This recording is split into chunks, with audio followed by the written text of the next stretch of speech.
Sino ba itong babae na ito na hamon ng hamon kay BP Sara ng debate? Ano ba ambag mo sa lipunan? Hindi ka nga kilala sa social media. Wala kang ang followers eh. Ito naman mga bayarang media, halatang halata kayo na nabayaran para lang interviewin ang walang kwenta na tao sa programa nyo. Yan ang patunay na may PR machine na humahawak sa inyo. Paldong-paldo talaga kayo ngayon kay Marcos, kaya kaing suka kayo. Ganito na lang ha. Debate muna kami ni Leni Robredo. Pag pumayag siya, malay nyo, pumayag si BP Sara Duterte. Although I don't speak for her. Pero kasi ang labo ng hamon mo. Kulang ka lang ba talaga sa aruga? Kaya ang bida-bida ka? Wala ka bang jowa? Sa bagay, hindi naman nakakapagtaka. Balikan natin guys ha. Okay. Sino ba itong babae na ito? Wait, guys, balikan natin at nagyabang na naman ito si Bayot Bay, no? Sige, isa-isain nga natin, unti-untiin natin ha. Unti-untiin natin ha. Bago natin balatan to si Bayot Bay ha. Hamon ng hamon kay BP Sara ng debate. Ano ba ambag mo sa lipunan? Hindi Wow, para namang may ambag siya sa lipunan. Okay, unahin ko, tinatanong mo sino si Lovely. Bayot Bay, kumpara sa'yo at kay Lovely, masyadong malayo. Unang-una, si Lovely ay edukadong tao. May pinag-aralan, di ba? At ang pamilya ay maayos.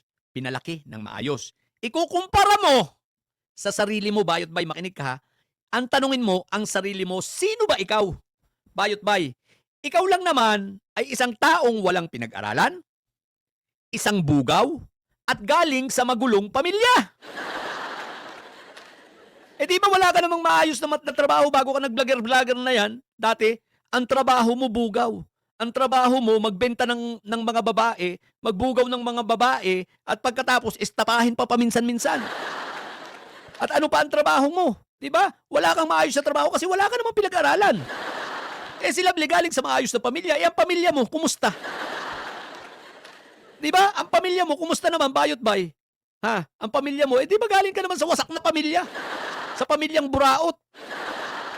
Tapos tatanungin mo, anong ambag sa lipunan? Ang tanungin mo ang sarili mo kung anong ambag mo sa lipunan. Dahil sinisigurado ko hindi ka nagbubuwis. Dahil ang binabayad sa'yo, hindi yan dumadaan. Dahil hindi ka naman talaga empleyado ng SMNI. Ikaw ay isang bayaran. At ikaw mismo, sinusuguro ko, wala kang binubuwis. Eto si Lovely, nagtatrabaho ito ng maayos. Malamang nagtrabaho rito sa call center, ibig sabihin, nagbubuwis ito. So, ibig sabihin, may ambag. Ikaw, anong ambag mo? Ha? Bukod sa dati pa, hindi ka nagbubuwis. Nung bugaw ka, sa bagay, bugaw ka. Paano ka magbubuwis? Ay, yabang nito. O yan o, online English teacher po siya. So, pero ibig sabihin, nagpapasa ito ng tax niya. Ngayong April, magpapasa na naman to ng tax. O sige. ka nga kilala sa social media. Wala kang ang followers. Bakit? Social media ba ang kailangan? Wala bang followers si Lovely? Parang mali. Parang meron naman. Hindi naman wala, meron naman. Nagkataon lang, Bayot Bay, nauna ka. Tandaan mo yan, nauna ka ha. Una ka pa nga sa akin eh. Bakit? Ako bago lang ako sa social media, ikaw napakatanda mo na pero duwag ka. Ito naman mga bayarang media, halatang halata kayo na nabayaran para... Sabihan mo, SMN ay tanga. Tatanga-tanga na naman to si Bayot Bay, no? Hindi, sabihan mo, SMN ay tanga. Yun ang unahin mo. Ikaw nga mismo, bayarang hinayupa ka. Lang interviewin ang walang kwenta na tao sa programa nyo. Sa bagay. Ikaw nga, ini-interview mo rin yung walang kwentang tao sa programa nyo eh.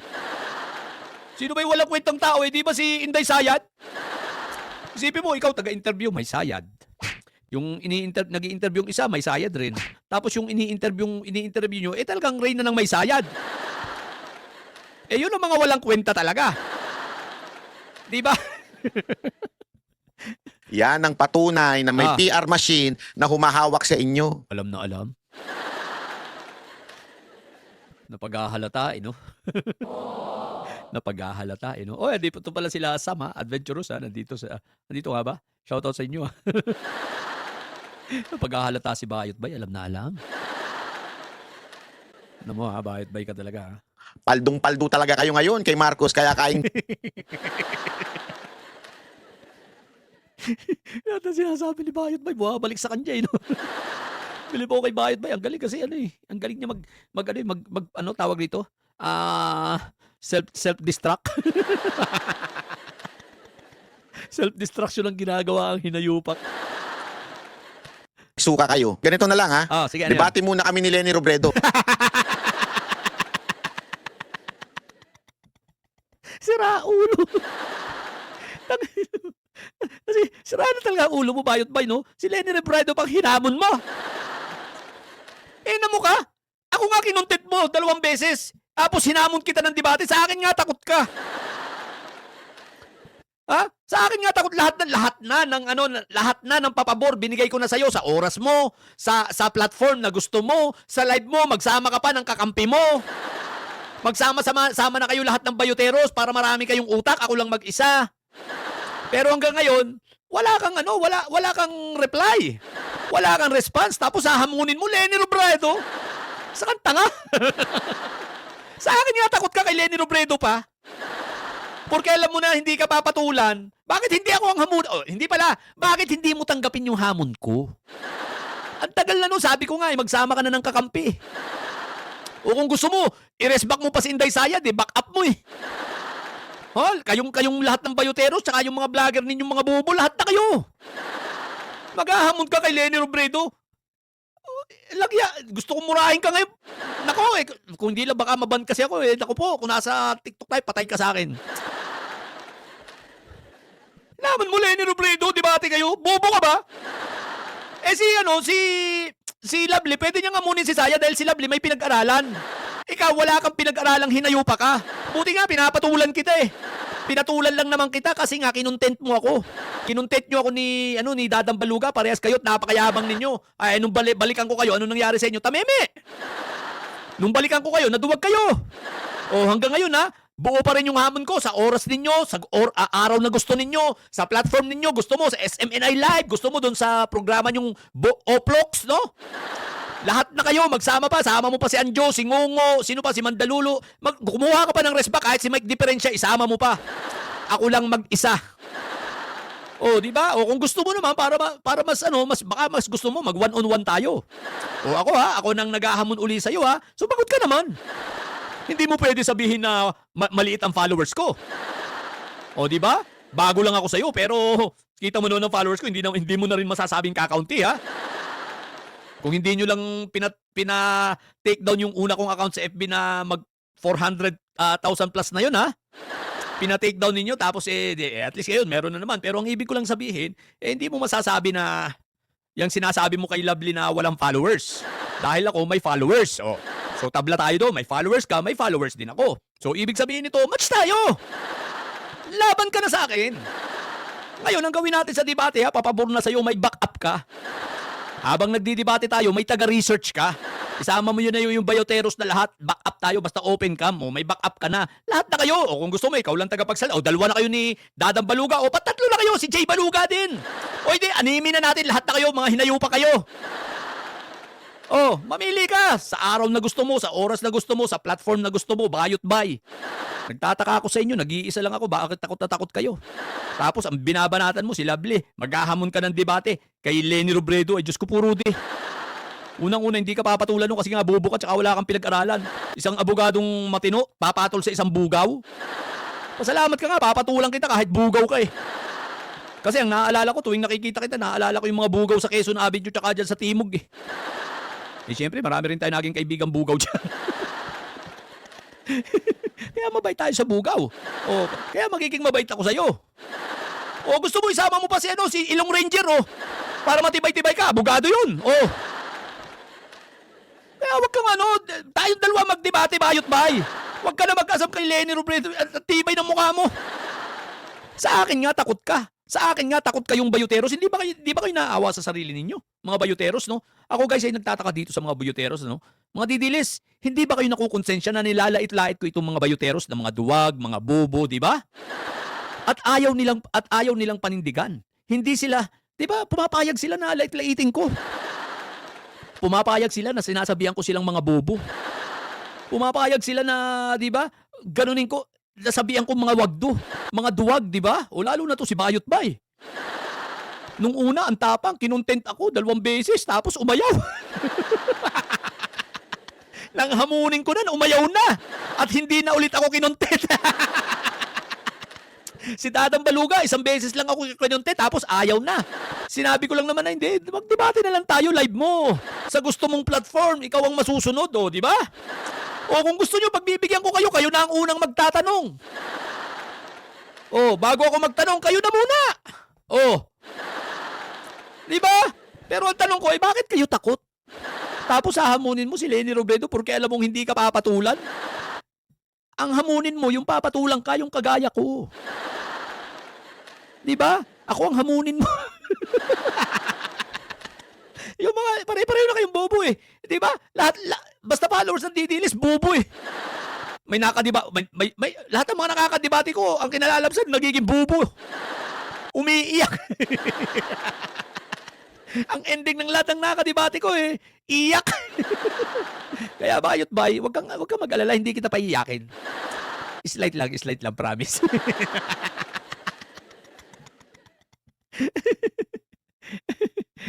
Ano? Sige, patuloy Pag natin. pumayag siya, malay nyo, pumayag si VP Sara Duterte. Although, Malay nyo, pumayag si BP Sara. Paano papayag yung siraulo yun? Paano papayag yung bubo yun?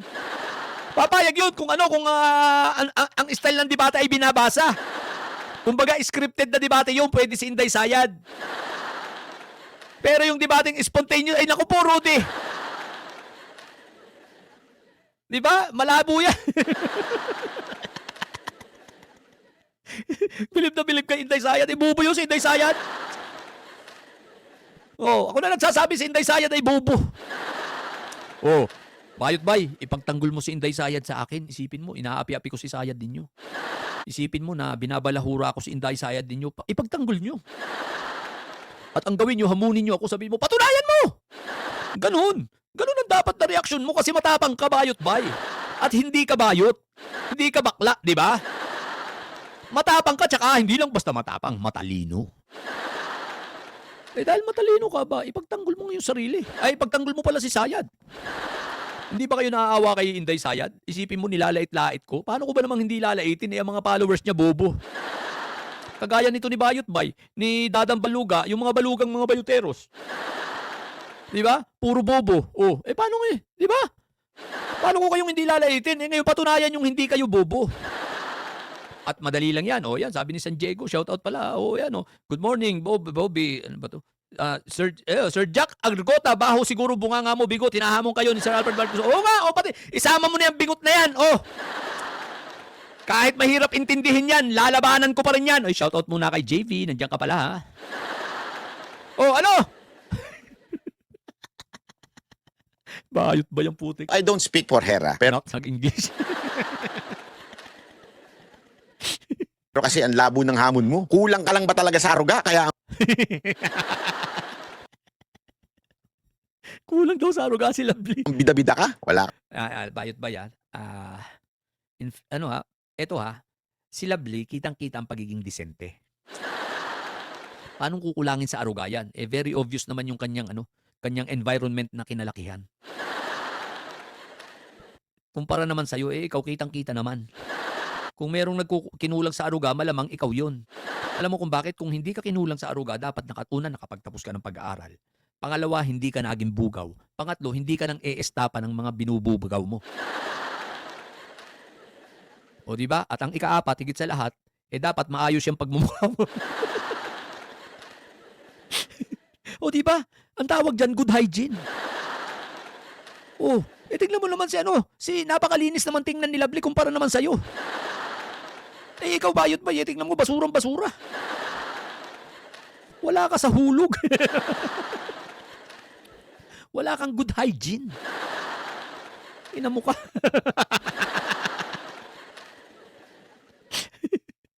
Abang jowa, sa bagay, hindi naman Wala daw. Sino may sabi sa'yo? Baka naman di mo alam na wala. Paano mo nasabing walang jowa si Lovely? Baka naman ikaw ang walang jowa ngayon kasi si Lovely ang jowa lalaki. Ito si Bayot Bay ang jowa lalaki din. Hindi kaya ang jowa nito ay isa sa mga bayuteros? Babayot Bay, di kaya ang jowa mo rin, di kaya ang jowa nito ay si Commander Dadang Baluga? Guys, kasi bayot talaga to si Bayot Bay, no? Ibig sabihin, bakla talaga ito. At yung mga ibinubugaw niya dati, iniistapa niya. Namuka? Tinira yung mga babae tapos pagkatapos tirahin istapahin mo. Tarantado kang Bayot Bay ka. nakapagtaka. O yun, yabang ni Bayot Bay, no? O Bayot Bay ha, tulad ng sinabi ko sa iyo, hindi mo pwedeng ikumpara ang sarili mo kay Lovely. Unang-una, si Lovely ay may pinag-aralan, ikaw ay wala. Okay? Pangalawa, si Lovely ay napakalinis tingnan, kitang-kita naman at maganda ang kanyang environment na kinalakihan. Hindi kagaya mo, ikaw ay lumaki sa squatter. Okay? Lumaki na wala sa ayos at lumaking baluga. Bakit? Sa itsura mo pa lang, kitang-kita, tamad maligo. Oh, di ba? Si Lovely, buo ang pamilya na galing sa maayos na pamilya, ikaw saan ka galing? Nung isilang ka, nagsisinga ang tatay mo eh. Di ba? Saan ka galing? Sa magulong pamilya, sa wasak na pamilya. Higit sa lahat, si Lovely, nagkaroon ng maayos na trabaho. Ikaw, anong trabaho mo? Bukod sa bago ka maging vlogger, isa kang bugaw. Bugaw ng mga babae. Isipin mo yan. Tapos ikukumpara mo yung sarili mo, tapos mag-ahamon ka kay Lenny Robredo. Eto, recap na ito ha. Huwag ka nang mangarap kay Lenny Robredo, bubo. Buti nga, papatulang kita, ako na. Ako na lang ang hamunin mo, total. Hindi ka pumapalag sa hamon ko, ako ang hamunin mo. Tulad ng sinabi ko ha, bago ako lumipat sa ibang topic ha, bayot bay, hanggang ngayon, ilang buwan na, naghihintay ako ng sagot ninyong mga bayuteros kayo. Magsama-sama na kayong lahat ng bayuteros, pagsamasamahin nyo na yung utak ninyo. Sa bagay, ito pag nagsama-sama ang mga utak nito, gahulin ang kalalabasan eh. Kasi nga, ang utak na yung bawat isa nito, gamunggo. So pag pinagsama-sama mo, wala pa, hindi pa aabot ng isang huli. Yan ang sinasabi ko. Kaya bayot bay, tigil-tigilan mo yan ha. Tsaka unang-una, pag mamumuna ka ng itsura ng iba, abay, tingnan mo naman ang itsura mo. Ako, malakas ang loob kong punahin ka sa itsura mo, abay, tingnan mo naman ang itsura natin dalawa. Ang layo. Baka nga mas makinis pa yung pit ko sa mukha mo. Hindi ka nga mukhang tao, bayot bay eh. Sa totoo lang, hindi. Mukha bang tao to si bayot bay? Sa totoo lang, itsura mo bayot bay. Pag may nagkaroon ng krimen sa isang kanto dyan, malamang pag makita ka, suspect ka na agad. Di ba? Pag makita ka lang, suspect ka na agad. Kaya bayot bay, sa totoo lang, pag pinakita ko ang itsura ng puwit ko sa'yo, naku po, Rudy, mas pogi pa. At mas makinis pa sa'yong hinayupa ka. Kaya kung makapanlait ang putik, pwede ka man lait kung ikaw ay hindi ka lait-lait, pero itsura ni bayot bay, isang bugaw, isang hindi naliligo, di mo, itsura. Ay, Diyos ko, puro. Ewan ko si bayot bay na hinayupa ka. So, naghihintay pa rin ako, ha? Namo, ha? Namo. Hintayin natin si bayot bay kung sasagot itong hinayupak na to. Shoutout muna tayo, ha? Kay Ronnie Serrano, bago tayo lipat sa isang topic. Ina Tison, Mac Joe, tingin ko sa kanya pera ang muka. Pera nga mukha nito, pero ang mukha niya parang yung nasa likod ng 2 pisong barya dati yung kalabaw. Ayan ha, hinahamon yung ulam na di siya papatulan. Hinahamon yung alam na di siya papatulan. Si Bayad Bay mukhang ari ang... sabi Bayad Bay, mukha raw ari yung ulo mo, sabi ni Ma'am Estrelita, Gandang umaga, Kuyang Alfred, sabi ni Elizabeth, na Pisa 416. Pa-shoutout naman dyan, si Ronnie Serrano. Shoutout sa'yo, idol. Okay. Isa pa, may asawa at anak si Miss Lovely. Correct. Mga ayos ang pamilya, may pamilya. Si Bayot Bay, wala ito, kahit asawa, anak, wala. Inestapa, marami. Sabi ni Manuel, sabi ni Manuel, suso ang nguso. Suso daw ang nguso mo. Sabi ni Ray Santos, shoutout sa iyo ha. Ayan ha. Sabi ni Prime Alvarez, imagine taga Mindanao nang nag-ahamon kay Sara Lustay, di rin niya kaya bobonete talaga Sara Lustay. Correct. No? Taga General Santos, no? Tama. Okay. Thank you, Ray Santos 2604. Thank you. So,